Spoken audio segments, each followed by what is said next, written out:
Salve galera! Antes de assistirem o vídeo, não se esqueçam de se inscrever e deixar o like para mim estar trazendo mais conteúdo como esse. Tchau! Então, hoje eu caí com o Matos. Pra quem não sabe, o Matos é um BG. Eu acho que ele é Eu acho que é o youtuber mais antigo da. Não. Acho que é o youtuber mais famoso, tipo. Mais famoso que eu falo.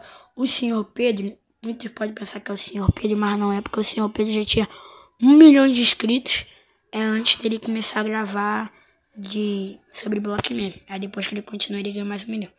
Tá, mas o Matson é o youtuber mais famoso da BG. Ah, não é aquele Matson não, tá? O Matson que tava ali não, é o Matson mesmo.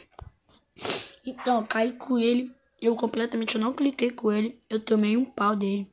Tipo, ele, mano, eu não reagi, velho. Era um bagulho assim, que eu dei 3 cliques nele, ele tava com 32 de vida, ele foi pra 30 e minha vida foi pra 0.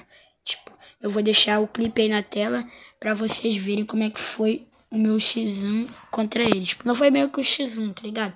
É meio que um encontrão ali na hora, clique mesmo, como eu chamo de clique, entendeu? Aí eu vou deixar aí na tela pra vocês verem como é que foi.